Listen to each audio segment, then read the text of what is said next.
ফাটাফাটি রুই মাছের আলু ফুলকপির ঝোল। এই যে বন্ধুরা, আজকে রুই মাছ রান্না করবো, দেখতে পাচ্ছ। এই যে কাটা হয়ে গেছে, কেটে নিচেতে লবণ হলুদ মাখানো হয়ে গেছে রুই মাছটা।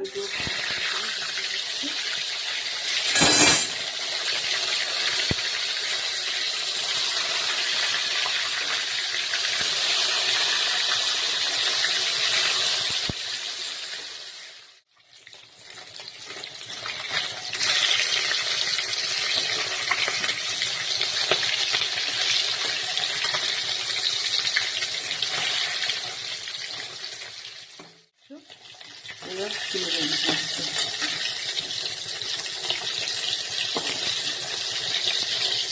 যে মাছটা বেশ লাল লাল করে ভেজে নিয়েছি, দেখতেই পাচ্ছ।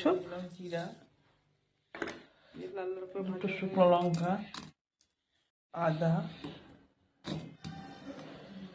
রুই মাছের ঝোলের জন্য এই যে পেঁয়াজ, দেখতেই পাচ্ছ।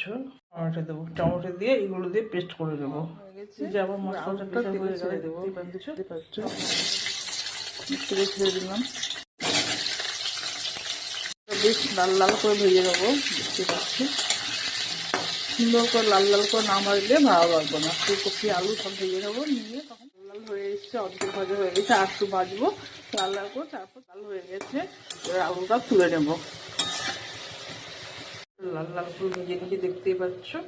আর বেশ সুন্দর লাল লাল করে ভেজে নিয়েছি। এটা তেলে দিয়ে দিতে বড় বড় বাদ কেটেছি। কপি আলু যদি লাল লাল করে না ভাজি একদম টেস্ট আসবে না। এই জন্য কপিটা আলুটা বেশ আলাদা আলাদা করে ভেজে দিচ্ছি। আর একটু ভাজি লাল লাল করে তারপর নামাবো।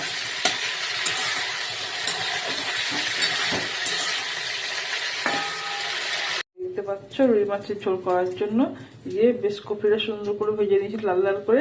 এটা আলু ভাজা হয়ে গেছে, এটা মাছ ভাজা হয়ে গেছে। এবার তেলটা দেখতে পাচ্ছ গরম হয়ে গেছে বেশ সুন্দর। ওই তেলের মধ্যে, যে তেলে মাছ ভেজে ওই তেলের মধ্যে দিয়ে দিলাম তেজপাতা, তারপর দিলাম একটা লঙ্কা,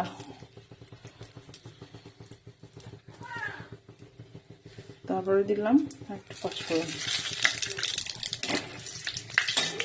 লাল লাল হবে, তারপর মশলা।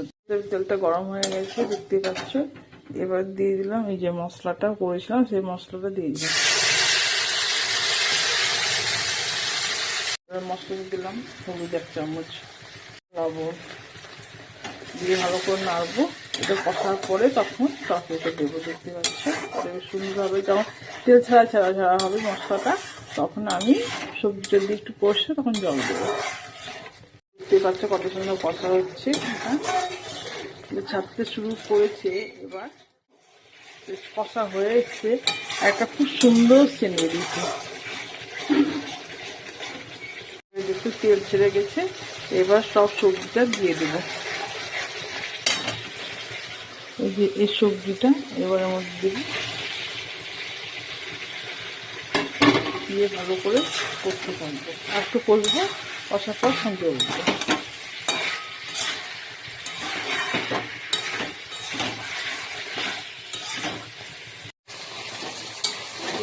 কষতে থাকবো ভালো করে, দেখতে পাচ্ছ।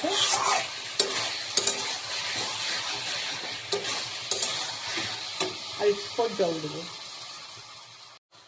দেবো, দিয়ে তারপরে মাছটা দিয়ে নামাবো। এটা ভালো করে নেড়ে দিলাম, দিয়ে এবার একটু ঢাকা দেবো। এই যে ঢাকা দিলাম, এই যে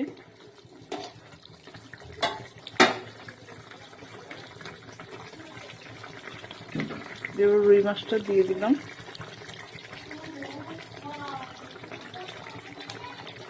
মাছটা দিয়ে দিলাম, মাছটা দিয়ে একটু ফুটবে, তারপর নামাবো। থাকা একটু মশলা দিয়ে দেবো, দিয়ে ঝোলটা রেখে দেবো। এবার একটু নামিয়ে নেবো। দেখতে পাচ্ছ আমার ফুলকপি আলু রুই মাছের রেসিপিটা হয়ে গেল। এই যে দেখতে পাচ্ছ। তো আমার ভিডিওটা এখানে শেষ করলাম। তোমাদের রেসিপিটা রান্নাটা কেমন লাগলো অবশ্যই কমেন্টে জানাবে। ভালো লাগলে লাইক শেয়ার কমেন্ট করবে। ঠিক আছে। আর ইউটিউব থেকে দেখলে আমার চ্যানেলটা সাবস্ক্রাইব করবে। তো বেশি বড় করলো না বন্ধুরা, টাটা। এই যে মাছের ঝোলটা।